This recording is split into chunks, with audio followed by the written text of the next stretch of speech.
E eu quero chamar a atenção de vocês para isso a partir de um texto, a partir de um livro, a partir de uma história que é muito contada para as crianças, né? Que é a história do profeta Jonas. Jonas, filho de Amitai, como o texto nos diz, é um ser humano, ele existiu, fez parte da história de Israel, foi inserido dentro da história de Israel, como um homem que chegou e entregou uma palavra muito forte. Isso é muito interessante.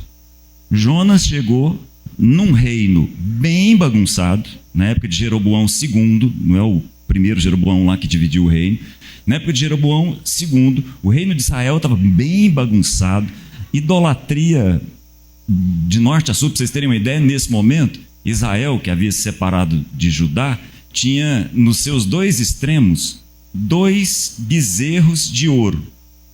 Jeroboão I colocou lá. E as pessoas recorriam a esses lugares, e esses bezerros de ouro tinham profetas. Nós estamos falando do povo de Deus. Tinham sacerdotes, e eles estabeleceram outras festas em cima desses 2 bezerros.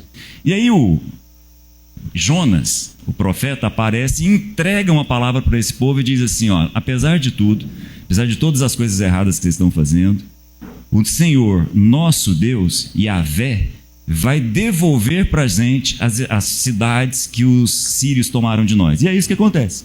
No reinado de Jeroboão, o profeta Jonas aparece. Aí esse profeta Jonas, um ser humano, inserido na sua história, inserido num contexto, ele aparece num livro. Ele aparece num livro que a gente sempre lembra, que é a história daquele cara que passou 3 dias na barriga de um peixe, né? Lembram disso? Todo mundo lembra, né? Essa é uma história bem conhecida. E aí eu queria abrir um parêntese aqui, antes da gente começar a nossa conversa a respeito do profeta. Essa coisa, e eu queria andar nos 2 caminhos, eu queria te provocar nos 2 caminhos. Você acha que Jonas passou 3 dias na barriga do peixe?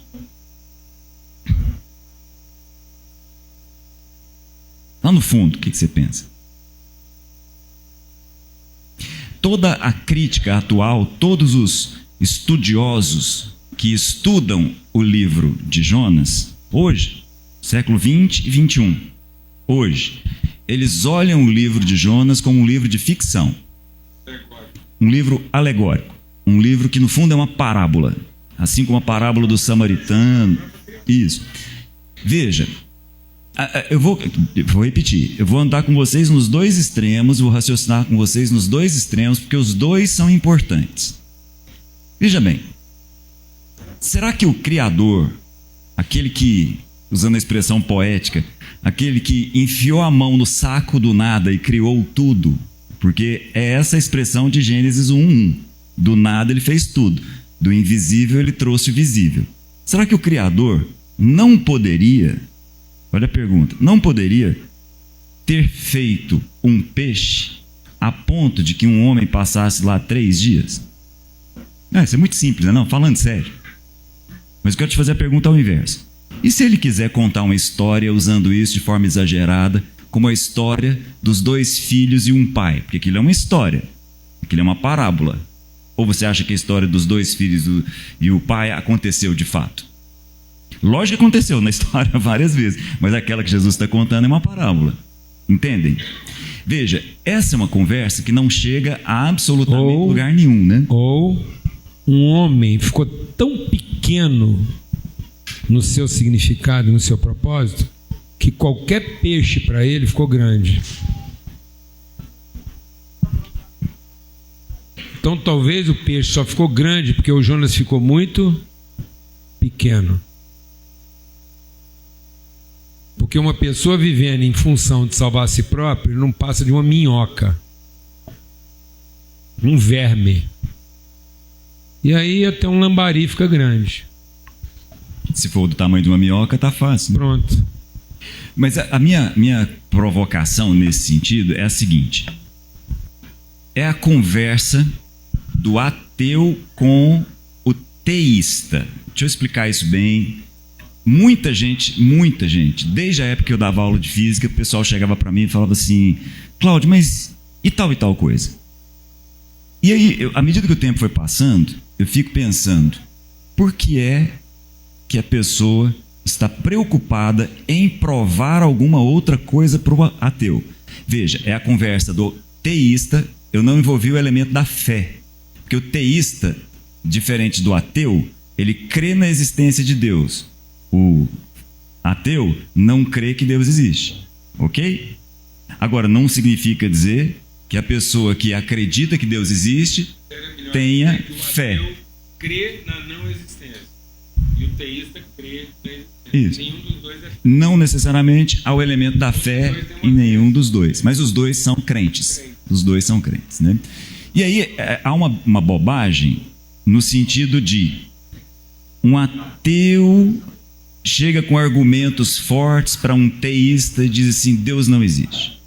O teísta chega com argumentos mais fortes e fala: Deus existe. Mas na verdade, isso não vai chegar em lugar nenhum. Porque Deus, sendo Deus, não é matéria de prova. É matéria de fé. Entendem?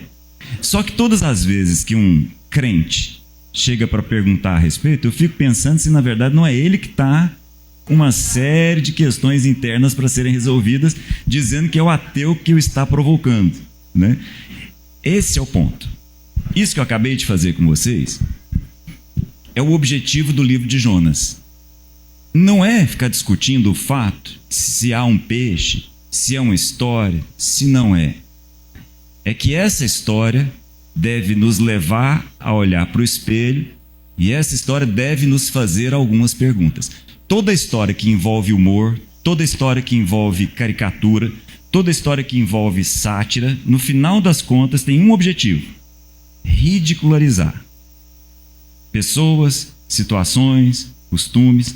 Tem uma sátira que eu gosto muito, o Luciano e eu gostamos muito, que é a teoria do Big Bang. Não sei se vocês conhecem. É a história de 4 nerds, assim, 4 físicos que muito jovens, são doutores, enfim, aquela coisa do tipo que conversa sobre física quântica, física relativística, eles conversam sobre a teoria das cordas e tal. Mas tem uma quinta personagem, que é uma loira muito bonita, entre aspas, a típica loira burra, que é mais inteligente do que os 4 somados. Basta de que matéria eles estejam conversando. Porque se é para falar de física, eles são ótimos. Mas se é para falar de dirigir um carro, aí os 4 passam vergonha. E aí a gente vai vendo isso, né? E é interessante, você vai rindo, e você vai rindo, e ri, até que você fala: ué, mas esse negócio parece comigo. O nome disso é sátira. Na hora em que você vai rindo, de repente você fala: ué, mas esse sou eu. Entende? Então agora eu queria te chamar para uma leitura muito tranquila do livro de Jonas. Então, se você puder abrir lá o livro de Jonas, desde o primeiro capítulo, se você puder olhar junto comigo lá, eu queria te chamar a atenção para algumas coisas. Não sei se você vai perceber, não sei se você vai achar engraçado, não sei se você vai achar irônico, se você vai achar cômico, mas dá uma olhada. Capítulo 1. Mesmo que você conheça bem a história, presta atenção. A palavra do Senhor veio a Jonas, filho de Amitai, com esta ordem: Jonas, vá depressa à grande cidade de Nínive e pregue contra ela, porque a sua maldade subiu até a minha presença. Nínive, para quem não sabe, é a capital dos assírios. Nesse momento especificamente da história, os assírios são o principal império daquele espaço lá que a gente costuma chamar de Antigo Oriente Próximo. Aí Jonas, versículo 3, porém fugiu da presença do Senhor, dirigindo-se para Tarsis. Tarsis aí não é Tarso, de onde vem Saulo de Tarso, não. Tarsis é uma cidade que ninguém sabe direito. Muito provavelmente é na Espanha. Não sabendo quem é a cidade, não interessa o ponto, mas tem uma coisa aqui. Nínive ficava no Oriente. Ele vai pegar um barco e vai para o Ocidente. Em outras palavras, Deus diz para ele: vai para a direita. E o que ele faz? Vai para a esquerda. Estão percebendo a ironia? Além disso, ele faz esse caminho com que objetivo? O texto aí que você acabou de ler. Jonas, porém, fugiu. De quem?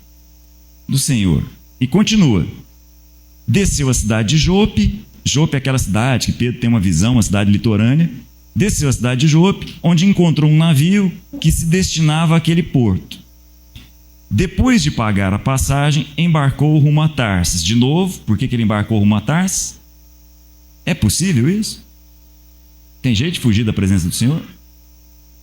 Entenderam a ironia? Estão percebendo a ironia do caminho? O Senhor, porém, fez soprar um forte vento sobre o mar e caiu uma tempestade tão violenta que o barco estava prestes a se arrebentar. Então o barco entrou numa tempestade enorme. Muito bem, o pessoal para, fala, eu nunca entendi isso, mas o pessoal para e começa a tirar as coisas do barco, o barco vai mais leve, provavelmente para não entrar água. Eu não entendi isso, porque não é do meu universo, né? Mas o fato é o seguinte, o capitão desce procurando coisas para jogar fora e encontra o Jonas. Aonde está o Jonas? Dormindo. Gente, imagina a ironia dessa cena. O barco está quase partindo, todo mundo desesperado, ele está lá dormindo, tranquilo, beleza. O capitão do navio, versículo 6, dirigiu-se a ele: como você pode ficar aí dormindo? Levante-se, clame ao seu Deus, talvez ele pense em nós e assim não morreremos. Então olha, o profeta é chamado à oração. O profeta Jonas é chamado: você está aí dormindo? Você podia orar junto com a gente. Está todo mundo lá em cima orando. Versículo 8, por isso, quando ele subiu, o pessoal perguntou, mas diga-nos, olha a avalanche de perguntas, diga-nos, quem é responsável por essa calamidade? Qual é a sua profissão? De onde você vem? Qual a sua terra? Aqui parece uma mulher, né? Uma sequência de perguntas. Não que isso aconteça lá em casa, claro, de forma alguma, né? De jeito nenhum. A que povo ele pergunta? Nem lá na sua casa, uma sequência de perguntas, né, Lana? Isso não acontece, não. Aí, olha a resposta dele. Presta atenção na resposta dele, porque a resposta dele é a maneira como ele se vê. Mas não é, de forma alguma, a maneira como esse ser humano se enquadra no resto da história. Ok? Ele recebeu 5, 6 perguntas, uma atrás da outra aí. Aí ele responde: eu sou hebreu. Enquanto vocês temem a vários deuses, em geral quem dominava a navegação eram os fenícios. Então, como vocês têm deuses como Baal, como Astarote, os mesopotâmios têm lá o deus Camus, eu não. Eu sou hebreu e temo a Yahvé. Por isso está Senhor com letra maiúscula aí na sua Bíblia. Eu temo ao Senhor. Eu temo o Deus que fez os céus, que fez o mar e fez a terra firme. Olha só, o Deus que eu temo é esse, que fez esse mar que está bagunçado aqui. Muito bem. Aí o pessoal ficou com medo. Falou, como assim? Porque eles decidiram lançar sorte entre eles para saber de quem era a culpa daquele problema. Não sei como que eles chegaram à conclusão dessa. Imagina, tem um barco dando problema, vamos tirar a sorte que a culpa é de alguém. A sorte cai nele. Aí o pessoal fala, e agora? O que a gente faz? Ele falou, me joga na água. Me joga na água, o problema está resolvido. E aí começa a aparecer um Jonas que é extremamente bem sucedido em tudo que ele prega.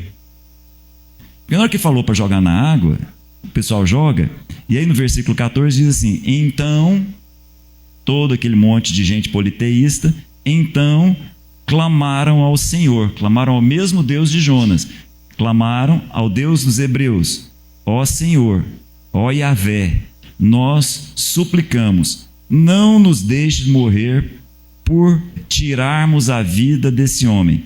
Não caia sobre nós a culpa do sangue inocente, porque tu, ó Senhor, fizeste o que desejava. Versículo 16, tomados de grande temor ao Senhor, então daquele dia em diante, esse passou a ser o Deus deles. Olha como é que o cara é bom. Todo mundo no barco se converteu. Agora, o Deus dele era o Deus de todo mundo. Inclusive, esses homens passaram a oferecer sacrifícios, se comprometeram por meio de votos com o Deus de Jonas. E Jonas, nesse momento, está dentro d'água. Versículo 17, o Senhor fez que um grande peixe engolisse Jonas e ele ficou no ventre do peixe por 3 dias. Muito bem. Capítulo 2, lá de dentro do ventre do peixe, lá de dentro da barriga do peixe, Jonas faz uma oração. A oração, gente, se você for honesto, se você olhar essa oração com muito cuidado, ela é muito estranha. Muito. Olha a oração. No meu desespero, clamei ao Senhor, Ele me respondeu. E começa a oração. A oração dele parece um salmo, parece uma música, parece que ele está cantando de dentro da barriga do peixe. E nesse salmo, e nessa oração, e nessa música que está aqui, em hora alguma ele fala assim, me perdoa, dei bobeira, eu devia ter ido para Nínive e não para Tarsis. Ele não fala isso em hora alguma. Sabe o que ele fala? Assim, obrigado que o Senhor me salva. E mais, que bom que eu vou poder voltar aí na igreja. Não, olha só, versículo 4. Fui expulso da tua presença, contudo, olharei de novo para o teu santo templo. E no final, se você olhar o versículo 9, mas eu, com um cântico de gratidão, oferecerei sacrifícios a ti, o que prometi, cumprirei totalmente, a salvação vem do Senhor. Eu sou do Senhor, eu sou salvo, e ainda vou voltar para a igreja. Dentro da barriga do peixe. Estão percebendo a ironia? Versículo 10, então o Senhor deu ordens ao peixe e ele vomitou Jonas em terra firme. Muito bem. Versículo 1, capítulo 3, a palavra do Senhor veio a Jonas pela segunda vez com esta ordem. Jonas, vai lá, prega lá para Nínive. Aí Jonas vai. Capítulo 3, versículo 4.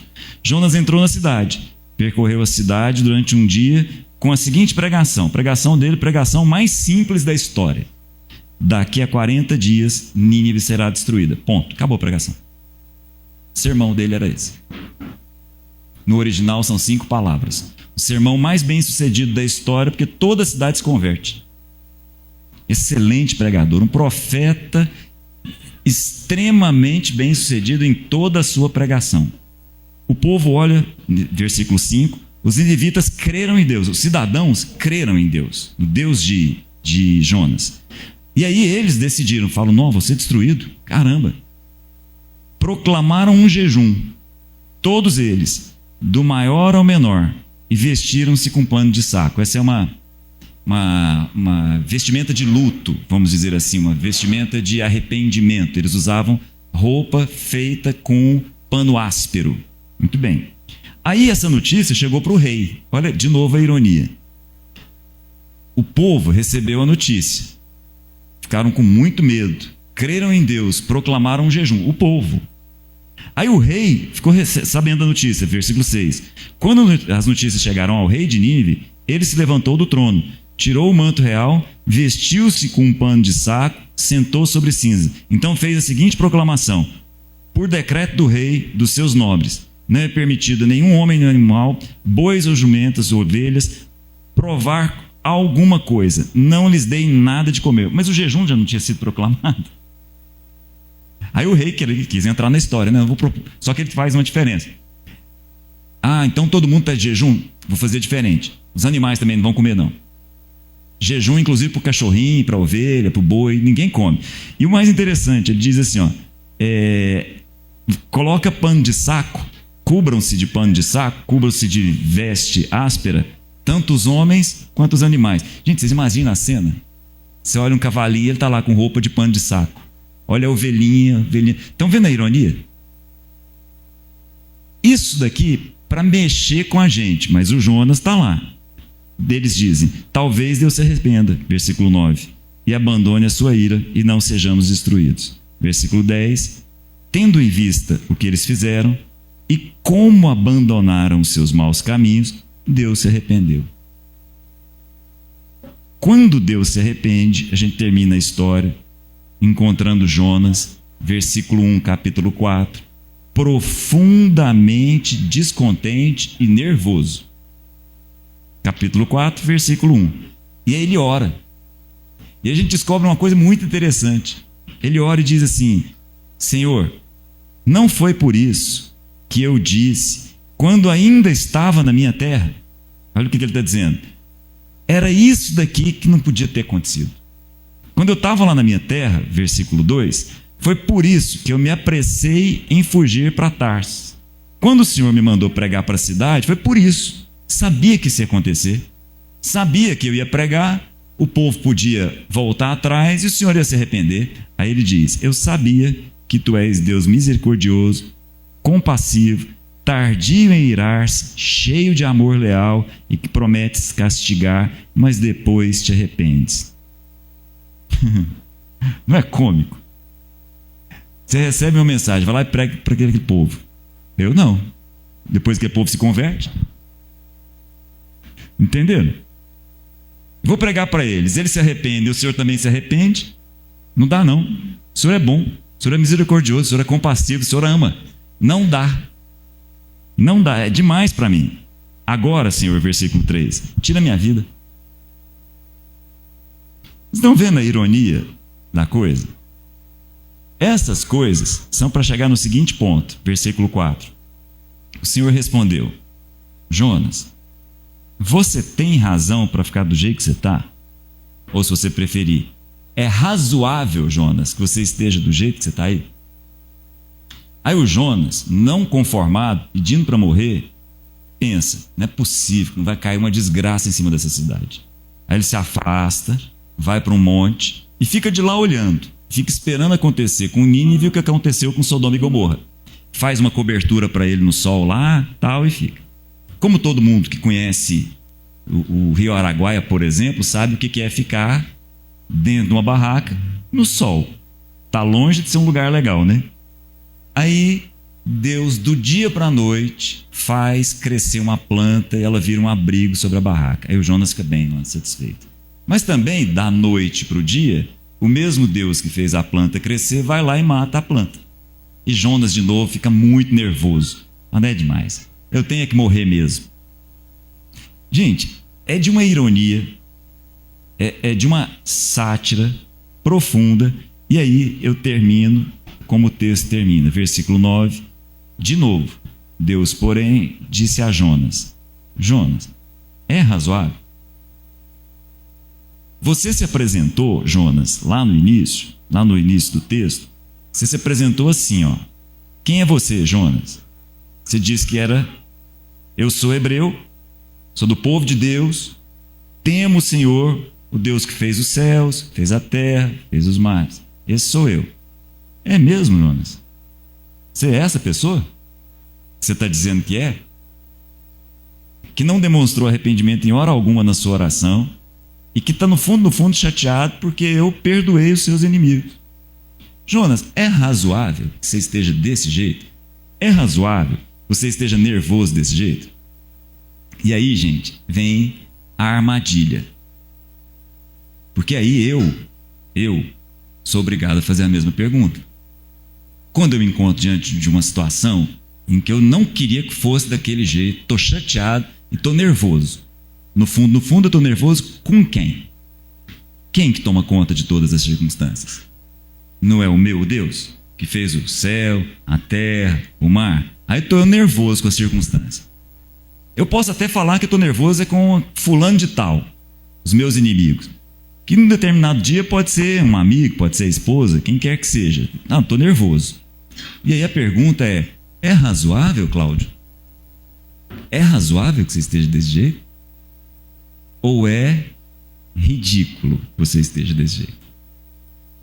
Porque o que a gente percebe é que Jonas, no final dessa história, é transformado numa pessoa ridícula. Ele é um personagem que faz com que a gente olhe no espelho e fale assim: mas será que o ridículo não sou eu? Eu que conheço o meu Deus e Pai, eu que sou habitado pelo Espírito Santo, é razoável que eu esteja ansioso por causa dessa situação na minha vida? É razoável, Cláudio, que você esteja nervoso porque alguém te falou tal coisa? É mesmo? É razoável que você esteja desse jeito? É razoável que você esteja nervoso com essa circunstância, com essa pessoa, depois de já ter vivido comigo o que você viveu? Será que faz sentido você ficar desse jeito? É razoável ou é ridículo? Ridículo. Cláudio, depois do que você já viveu comigo, você ficar desse jeito? Você não percebe? A ridicularidade da sua vida diante de tudo aquilo que eu já te entreguei, e você está aí nervoso, complicando a sua vida, nervoso comigo, nervoso com as pessoas. Entenderam? É uma armadilha para a gente olhar no espelho e pensar: é razoável? Como você colocou, né, acho até que seria bom, pode até ser lógico, né? Esse texto, a gente vinha conversando sobre isso e o esforço aqui. Amado, faça-se uma pergunta aqui essa manhã. Faça uma pergunta para você essa manhã. Você lê a Bíblia ou você medita nas Escrituras? Tem gente que fala assim para mim: eu já li a Bíblia 3 vezes esse ano.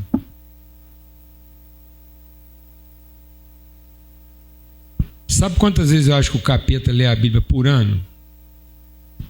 365 dias por ano ele lê a Bíblia. Se tem um assíduo leitor da Bíblia, é o diabo, porque ele vai tentar você com aquilo que está escrito.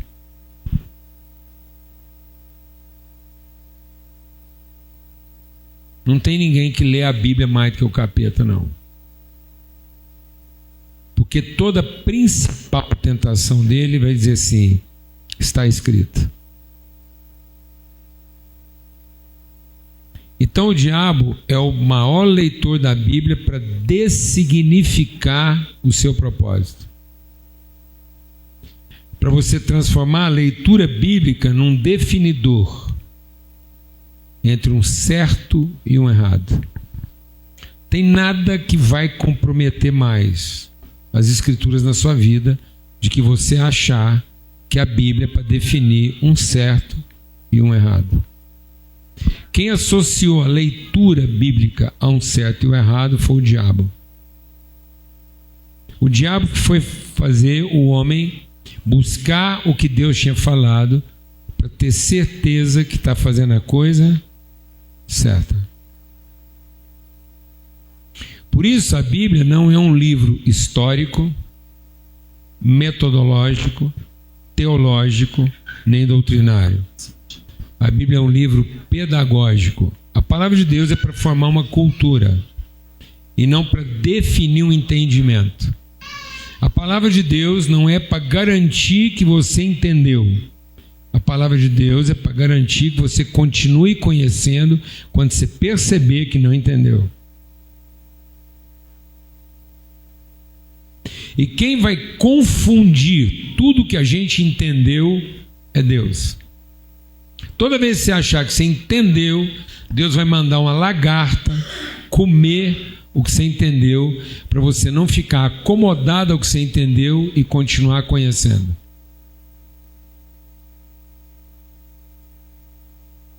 Vem um bicho da parte de Deus e corrói o seu entendimento, para que você conheça alguma coisa além do entendimento.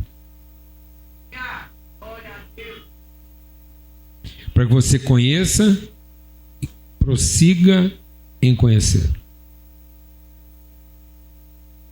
Para que você não fique prisioneiro. Então o livro de Jonas, por isso que Jesus fala, nos últimos dias vocês vão ter um sinal, e o sinal que vocês vão ter é o de Jonas.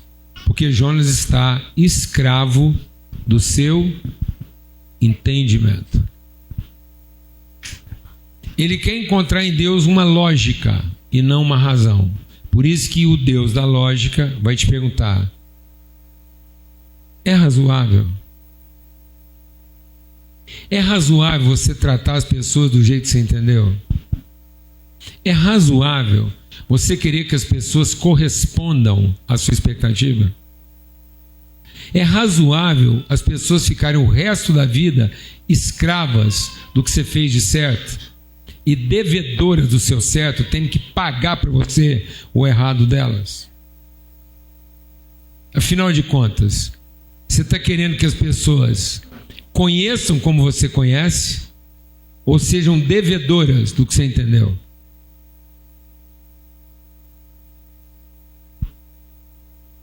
Você está querendo que Deus produza arrependimento em você em favor delas, ou você está querendo que Deus produza arrependimento nelas a seu favor? O que você chama de arrependimento? Alguma coisa que começa pelos outros ou alguma coisa que começa por você? Então eu vou te falar uma coisa de acordo com o livro de Jonas. Sabe qual é a pessoa mais difícil de se converter na face da terra? Quem fez tudo certo. Uma pessoa que fez a coisa certa e que está sendo vítima do errado do outro é uma pessoa que, sem perceber, está perdendo a sua sensibilidade. Não tem coisa mais difícil.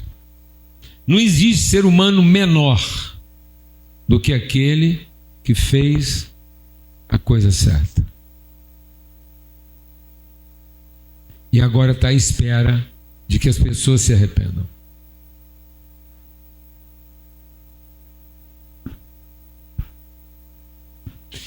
Esse cara se torna menor do que qualquer peixe. E ele pode ser ferido por qualquer lagarta.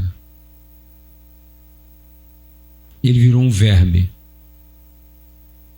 Porque até um verme, instintivamente, procura a sua própria salvação.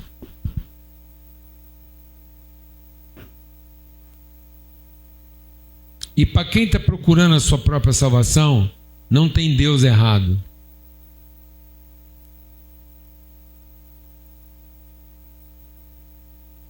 Por isso que num barco onde está todo mundo procurando a própria salvação, Deus é Deus, de certos ou errados.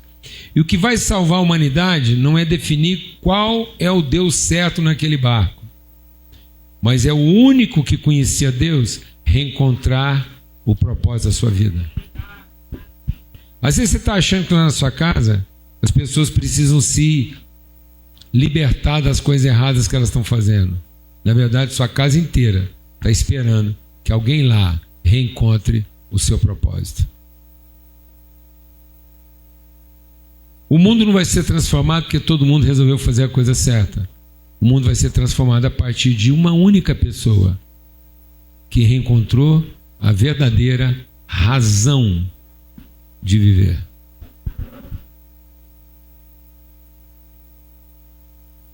E não porque encontrou a sua lógica. Sabe por que as famílias estão sofrendo? Porque elas são escravas da lógica uma do outro.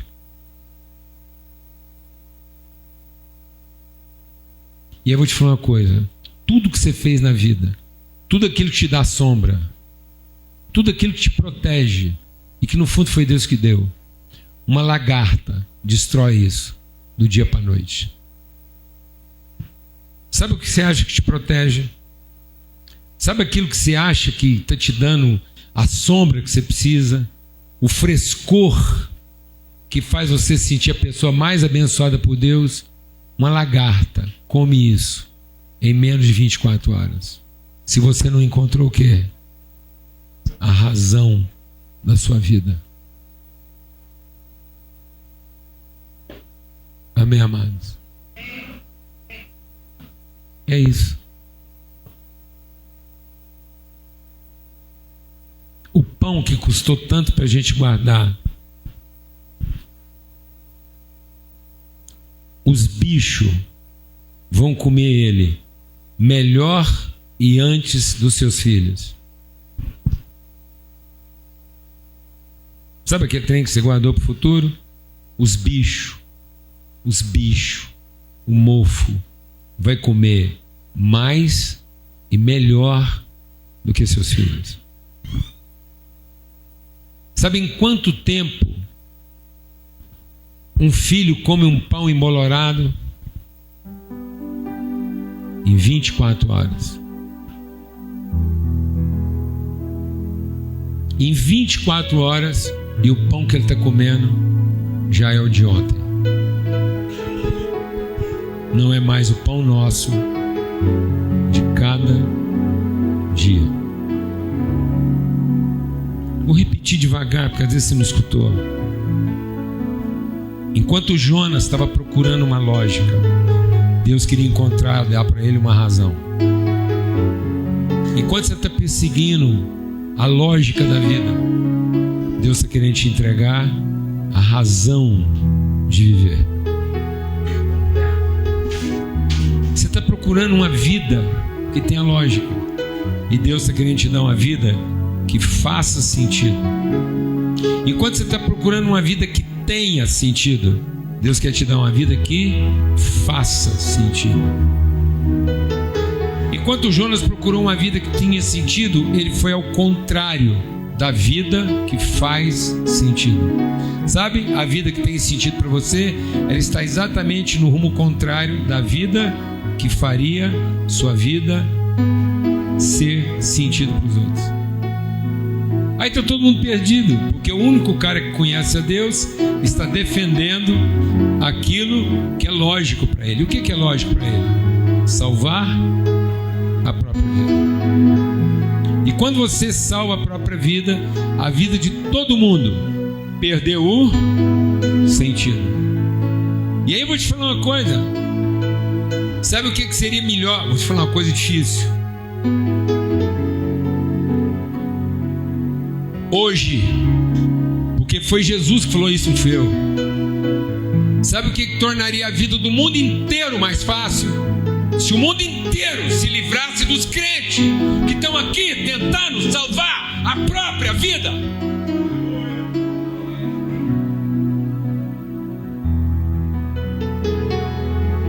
Sabe quem está tornando a vida do povo um inferno?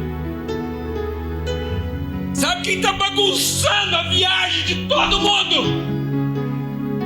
Aquele que pagou uma passagem para salvar a si próprio e não para dar sentido na vida das pessoas.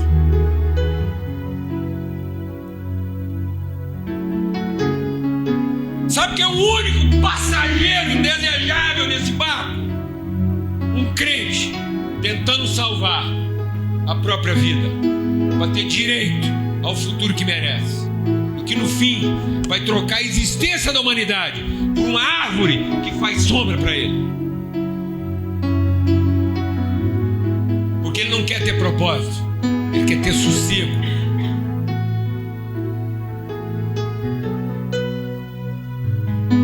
Sabe quem transformava o barco dos idólatras? Sabe quem era o inferno no barco dos idólatras? Um crente vivendo fora do seu propósito. Não eram os idólatras que transtornavam a vida do crente. Era o crente que transformava a vida dos idólatras no inferno. Porque estavam buscando a sua própria salvação. Estavam buscando aquilo que para ele era lógico. É lógico que Deus tinha que salvar quem? O crente. E não fazer dele alguém que ia dar o quê? Sentido na vida de todo mundo, a partir do momento em que ele não estivesse ocupado em salvar a si próprio.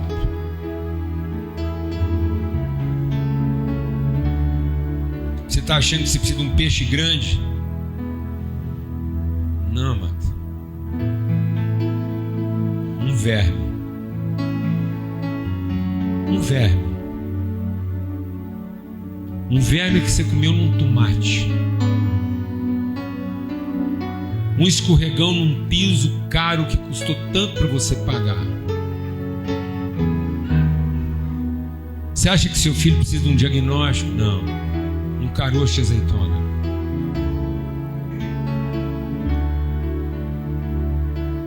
Uma colher contaminada. Ninguém precisa de diagnóstico, não. Você acha que alguém precisa de diagnóstico? Todos que morreram na pandemia tinham um diagnóstico?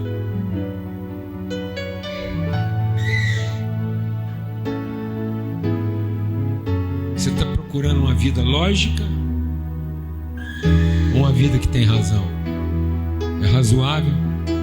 É razoável você ficar perdendo o tempo da sua vida lutando em favor da sua lógica, transtornando a vida de todo mundo? O pão que seus filhos estão comendo em casa hoje é o de ontem que você guardou para amanhã, ou é o pão nosso de cada dia?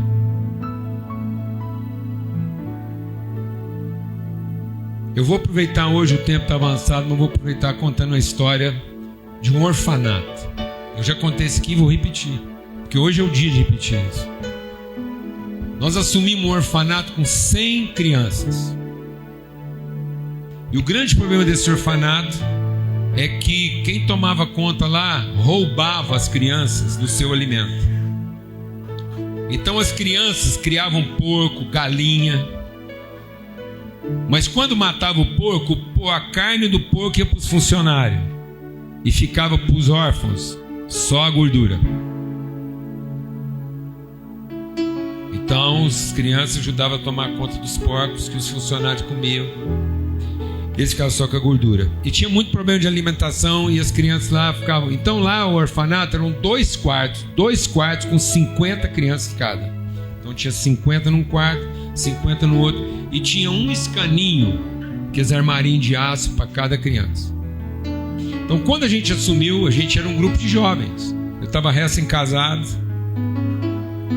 E tudo que a gente ganhava, tudo, era para garantir que eles vivessem uma vida digna. E a gente assumiu um compromisso. Nós vamos assumir esse orfanato. É a primeira coisa que nós vamos garantir para eles é uma comida igual ou melhor que a nossa.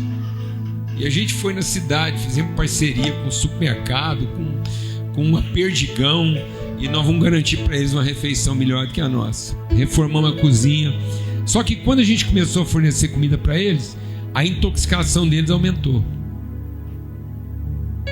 Aí chamamos lá saneamento, a cidade, examinamos, fizemos teste, a cozinha estava impecável, não tinha contaminação, a comida estava boa, só comia comida do dia. Aí nós descobrimos uma coisa: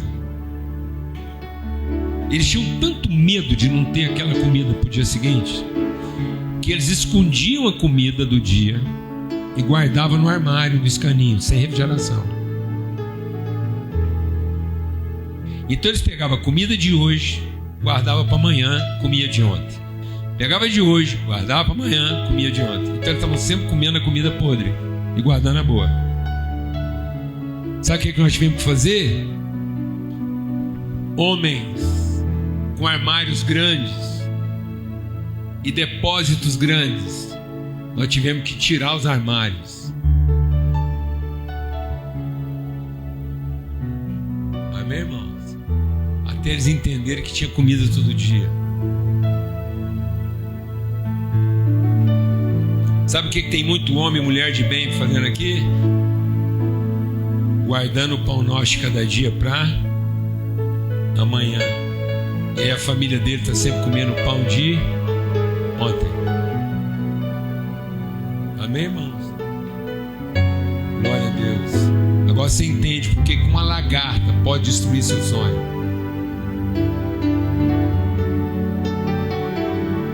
Não precisa nem de um grande peixe.